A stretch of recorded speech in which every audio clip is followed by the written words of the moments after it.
अस्सलामुअलैकुम दोस्तों, उम्मीद है आप लोग खैरियत से होंगे। इस वीडियो में हम बात करेंगे कि एक्सरसाइज टॉलरेंस टेस्ट है क्या।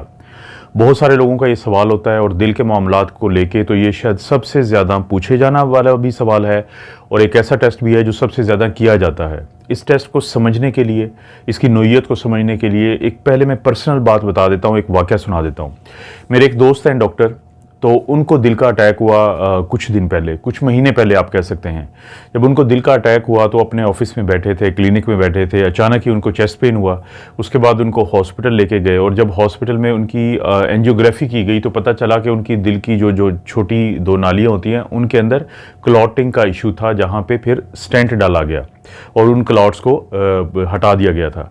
तो वहाँ से एक बात जहन में आई कि अगर ये डॉक्टर साहब पहले किसी भी वक्त या हर 6 महीने के बाद फ़र्ज़ करें कि अपना ये टेस्ट करवा लेते हैं जिसको हम एक्सरसाइज टॉलरेंस टेस्ट कहते हैं, तो ये वक्त से पहले एक ऐसा क्लॉट जो इनकी खून की नालियों में मौजूद था और इनको नहीं पता था, तो चांसेस हैं काफ़ी ज़्यादा कि इनको पता चल सकता था।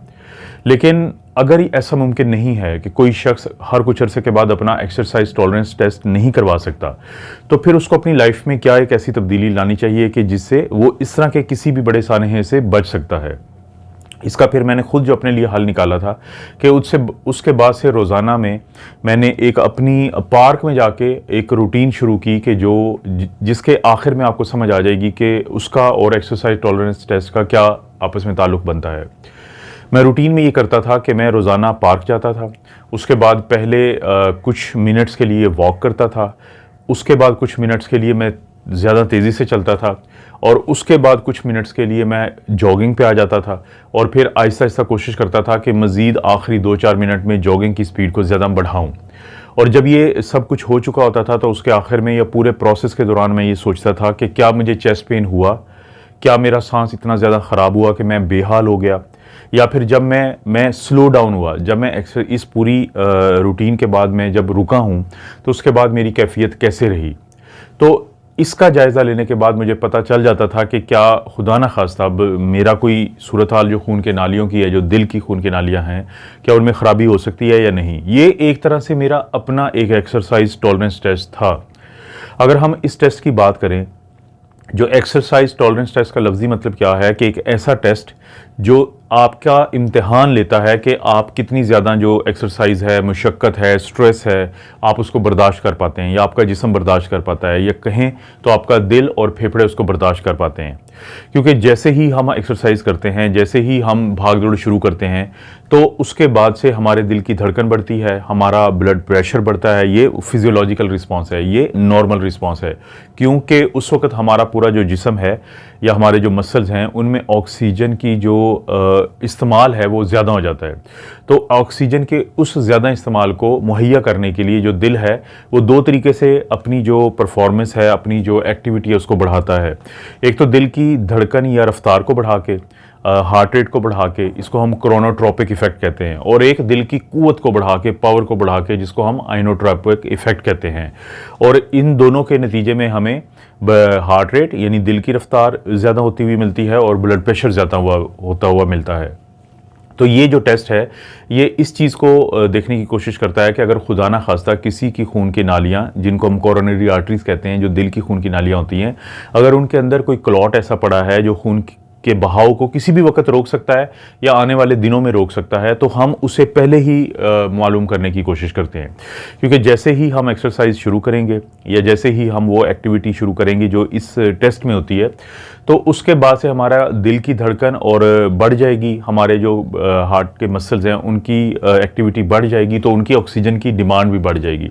जब उनको ज़्यादा ऑक्सीजन चाहिए होगी तो वो खून ज़्यादा मांगेंगे, तो उनके लिए खून ज़्यादा मुहैया करना ज़रूरी होगा।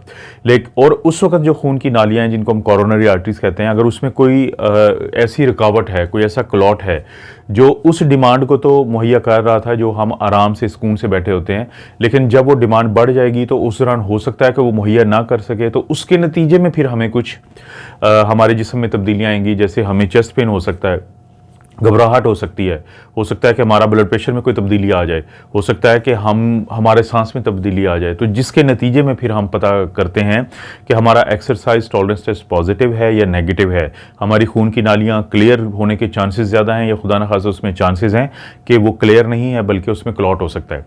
किन लोगों की सबसे ज़्यादा ज़रूरी होता है कि एक्सरसाइज टॉलरेंस टेस्ट किया जाए?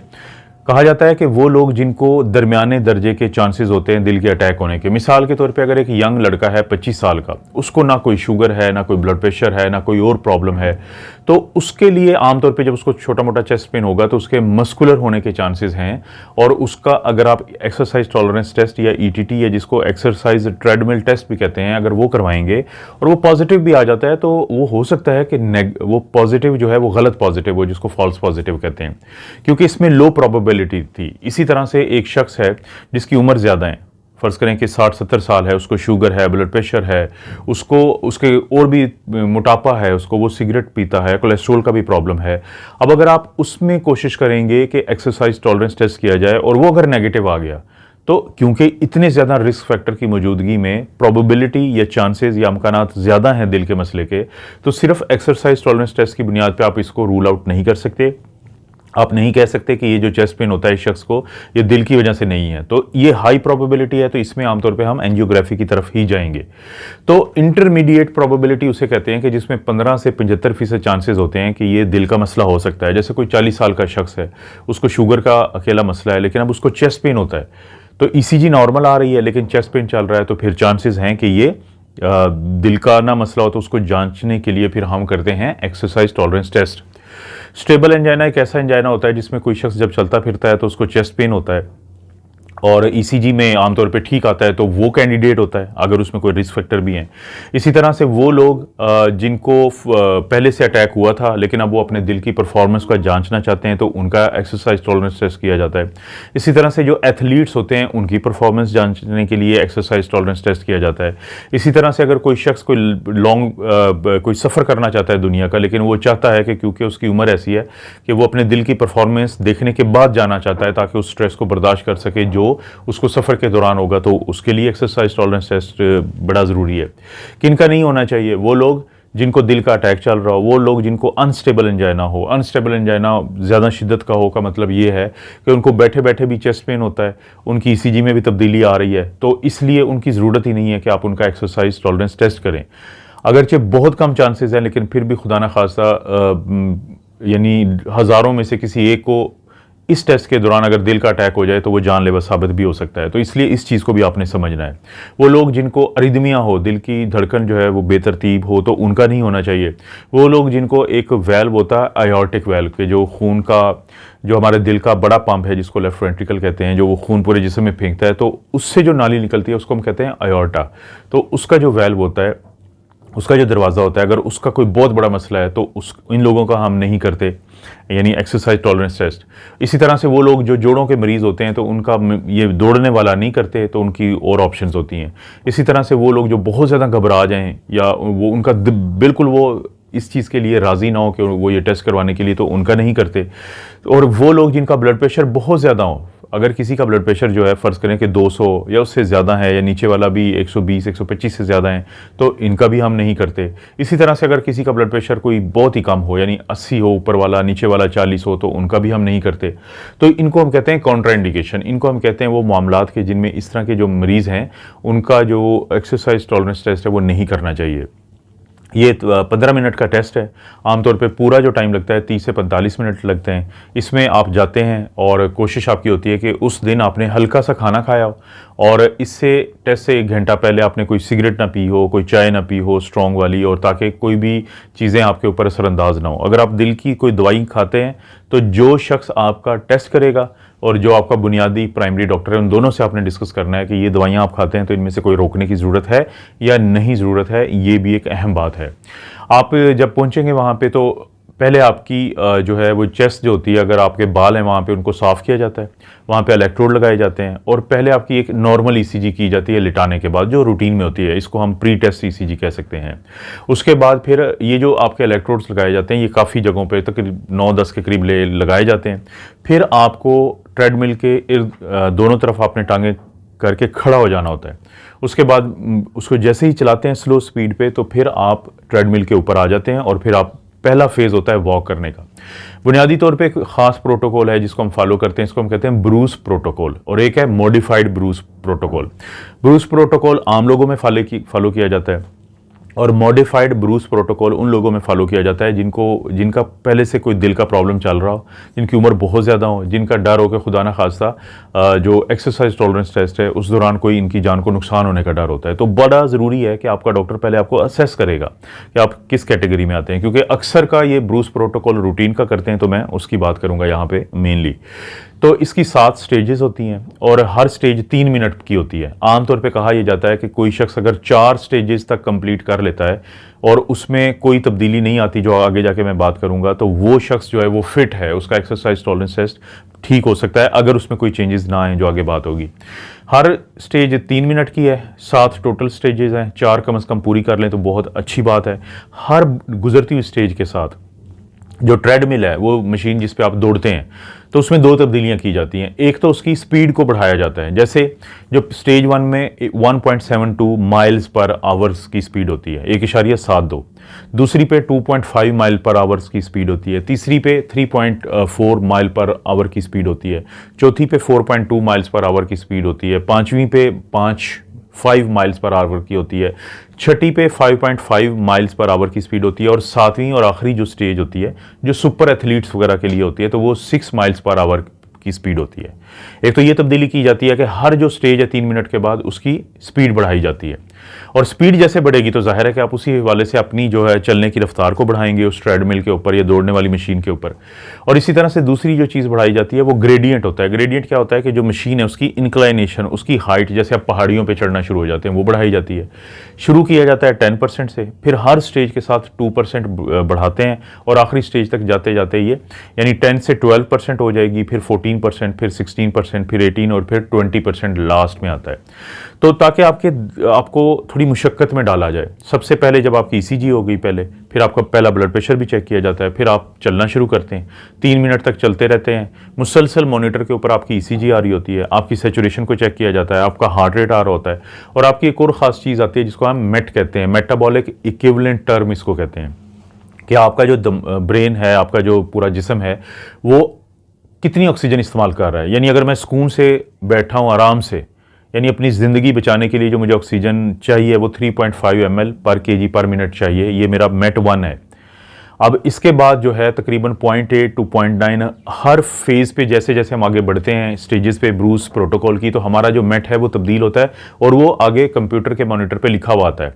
जैसे MET 2 आएगा, फिर MET 3 आएगा, फिर MET 4 आएगा। कोई भी वो शख्स जिसका ब्रूस जो प्रोटोकॉल से हम ये ईटीटी कर रहे हैं, अगर उसका MET का जो प्रोटोकॉल है वो 5 या उससे नीचे रह जाए तो ये बुरा साइन है। 10 तक अच्छा समझा जाता है, दवाइयों से उसका इलाज किया जा सकता है, कैबेज की ज़रूरत नहीं होती। लेकिन जो 13 कहते हैं हम MET किसी का, जो मशीन पे लिखा हुआ रहा और आपकी रिपोर्ट पे भी होगा, तो ये बड़ा अच्छा साइन होता है। इसका मतलब है कि जितनी आपके जिस्म को ऑक्सीजन की ज़रूरत थी आपको मुहैया की गई थी उस वक्त। और यानी ये मेटाबॉलिक इक्विवेलेंट टर्म का मतलब ये है, जैसे जैसे आपकी एक्टिविटी बढ़ती गई, ऑक्सीजन की जो कंजप्शन है, जो इस्तेमाल है आपके जिस्म में, वो बढ़ता गया और ऊपर वो लिखा हुआ आ रहा होता है। ये भी बहुत ज़रूरी है आपके लिए समझना। अब आपने हर स्टेज 3 मिनट के बाद स्टेज तब्दील हो रही है। आप पहले चल रहे थे, फिर थोड़ा सा तेज़ी से चलना शुरू हुए, फिर मज़ीद तेज़ी से, फिर चौथी जो स्टेज होती है उस पर आप दौड़ रहे होते हैं। हर स्टेज के दौरान फिर स्टाफ नर्स जो होती है वो आपका ब्लड प्रेशर चेक करती है। और ब्लड प्रेशर कैसे चेक करती है कि आपका जो बाजू है अपने कंधे पे रखती है ताकि वो दबाव ना पड़े और गलत ब्लड प्रेशर ना आए। हर स्टेज पे ब्लड प्रेशर चेक होता है, हार्ट रेट को देखा जाता है, क्योंकि हार्ट रेट का भी ये एक चीज़ है कि आपका जो आपकी उम्र होती है उसको हम माइनस करते हैं 220 से, यानी ये वो हार्ट रेट है जो आपका जिस्म बर्दाश्त कर सकता है। जितना आपका बर्दाश्त किए जाने वाला हार्ट रेट होता है उसका कम से कम 85% ज़रूरी है कि वो आपने अचीव करना है इस पूरे अमल के दौरान। कि मसलन अगर किसी का 220 उसकी 20 उम्र है, 20 साल उम्र है, 220 से हम 20 निकालें तो 200 रह गया। अब 200 का जो 85% या 90 बनता है, चाहे वो बनता हो 185 या 170, इतना हार्ट रेट होना चाहिए उसका। अगर इससे कम हार्ट रेट अचीव होता है तो फिर भी मसला है। इसे कहते हैं मैक्सिमम जो हार्ट रेट है, अचीवेबल हार्ट रेट। तो इसका 85% आपका हार्ट रेट बढ़ना चाहिए इस पूरी एक्टिविटी के दौरान। एक चीज़, ब्लड प्रेशर जो है वो आपका मुसलसल मॉनिटर किया जाता है, लेकिन अगर खुदा न खास्ता वो क्रॉस कर जाए 200 या उससे ज़्यादा या ड्रॉप हो जाए तो ख़ास तौर पे सबसे अहम बात है, अगर आप एक्सरसाइज या ये आपकी हो रही है लेकिन आपका ऊपर का जो ब्लड प्रेशर है सिस्टोलिक वो बढ़ना चाहिए और नीचे वाला कम होना चाहिए, ये नॉर्मल है। लेकिन अगर ऊपर वाला 10 मिलीमीटर या उससे कम मिलीमीटर ऑफ मर्करी या उससे कम ड्रॉप हो जाता है तो ये खतरनाक, इसे हम अलामत कहते हैं, तो तब भी रोक दिया जाएगा आपका जो ये ट्रेडमिल का टेस्ट है। और इसी तरह से अगर आपका जो हार्ट रेट है वो बहुत ज़्यादा, जितना आपका चाहिए था उससे बहुत ज़्यादा बढ़ जाए तब रोक दिया जाता है। अगर ईसीजी के अंदर एक ख़ास तब्दीलियाँ होती हैं जिसको हम एसटी डिप्रेशन कहते हैं या एसटी एलिवेशन कहते हैं, तो वो क्योंकि आपको समझ नहीं आएगी तो आपने सिर्फ ये समझना है कि आपका डॉक्टर मुसलसल आपकी ईसीजी पे नज़र रख रहा होता है, तो वो उस ईसीजी को देखता है कि अगर उसमें ये तब्दीली आ जाए तो फिर वो रोक सकता है आपका जो ये जो टेस्ट है। या आपको चेस्ट पेन शुरू हो जाए, आपको सांस की तकलीफ शुरू हो जाए, आप बेहाल हो जाएं तो तब वो रोक देगा। दूसरा फिर ऑप्शन होता है कि आप खुद भी किसी भी वक्त, आपके करीब एक बटन होता है कि अगर आपको लगता है कि आपकी हालत ख़राब हो रही है, आपको चक्कर आ रहे हैं, आप गिरने लगे हैं, तो आप रोक सकते हैं। आप जहन में रखें कि एक्सरसाइज टॉलरेंस टेस्ट ये 15 मिनट तकरीबन इस पूरे अमल में लगते हैं, क्योंकि उसके बाद फिर आपका रिकवरी का फेज़ होता है, फिर आप स्लो डाउन होते हैं और फिर आहिस्ता आहिस्ता आपकी उस वक्त भी मॉनिटरिंग हो रही होती है।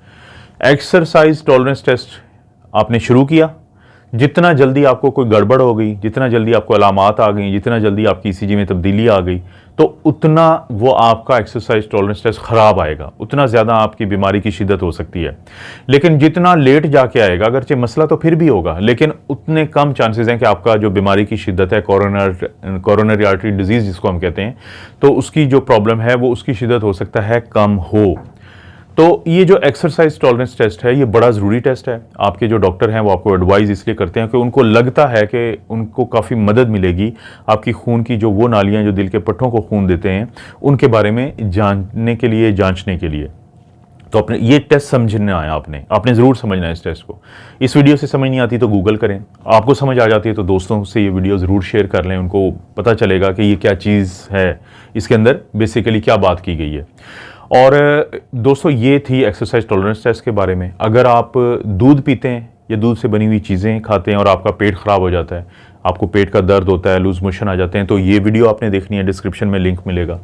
इंटरमिटेंट फास्टिंग की मदद से अगर आप अपना वज़न कम करना चाहते हैं, बेहतरीन तरीका है ये, तो ये वीडियो आपने देखनी है।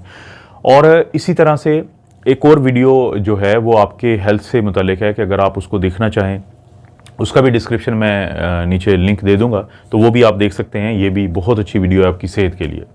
इस चैनल को अगर आपने सब्सक्राइब नहीं किया तो प्लीज़ सब्सक्राइब कर लें और वीडियो को लाइक ज़रूर करें। कोई अच्छी वीडियो लगती है तो दोस्तों से शेयर कर लें। आप अपना और अपनी फैमिली का ख्याल रखें। अल्लाह ताला आपको और आपकी फैमिली को हर किस्म की बुराई, बीमारी और आजमाइश से महफूज रखें।